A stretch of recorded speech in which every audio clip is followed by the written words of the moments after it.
വേണി പോരാട്ടം. ഇവിടെ ജയം ആർക്കൊപ്പം? ശങ്കർ ആരോടൊപ്പമാണ് നിൽക്കുന്നത്? എല്ലാവർക്കും MNP ടോക്സിലേക്ക് സ്വാഗതം.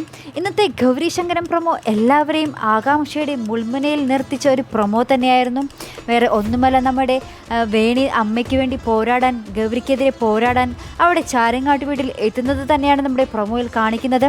ശേഷം നമ്മുടെ ഗൗരി നമ്മുടെ വേണിയുടെ അടുത്ത് ചൂടായി പറയുന്നുണ്ട്, മരിച്ചുപോയ കുഞ്ഞിന് വേണ്ടി, ആ കുഞ്ഞിന് നീതി ലഭിക്കുവാനാണ് ഞാൻ പോരാടുന്നതെന്നും. അപ്പോൾ നിറഞ്ഞൊഴുകിയ കണ്ണുകളുമായി വേണി തിരിച്ചും പറയുന്നുണ്ട്, നീ ആ കുഞ്ഞിന് വേണ്ടിയാണെങ്കിൽ ഞാൻ എൻ്റെ അമ്മയ്ക്ക് വേണ്ടി ഏതറ്റം വരെയും പോരാടാൻ ഒരുങ്ങുമെന്ന് പറഞ്ഞ് നമ്മുടെ കമലയും കൂട്ടി, അതായത് പോലീസ് സ്റ്റേഷനിലോട്ട് കമലയുടെ മുടി മാറ്റി കൊടുക്കുവാനായി ഇറങ്ങുന്നതാണ് പ്രൊമോയിൽ കാണിക്കുന്നത്. ഇവിടെ എല്ലാവർക്കും അറിയേണ്ടത് ശങ്കർ ആർക്കൊപ്പം നിൽക്കുമെന്നത് തന്നെയാണ്. അമ്മയ്ക്കൊപ്പമോ അതോ ഗൗരിക്കൊപ്പമോ എന്നത് നമ്മൾക്ക് കണ്ടു തന്നെ അറിയേണ്ടതുണ്ട്. ഈ വേണി ഗൗരി പോരാട്ടത്തിൽ ജയം ആർക്കൊപ്പം എന്നത് നമുക്ക് കണ്ടു തന്നെ അറിയേണ്ടതുണ്ട്.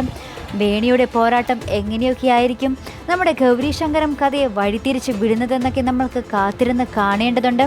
ഇതുപോലുള്ള പ്രൊമോ റിവ്യൂസിനും എപ്പിസോഡ് റിവ്യൂസിനുമൊക്കെ നിങ്ങൾ മറക്കാതെ ചാനൽ സബ്സ്ക്രൈബ് ചെയ്യുക.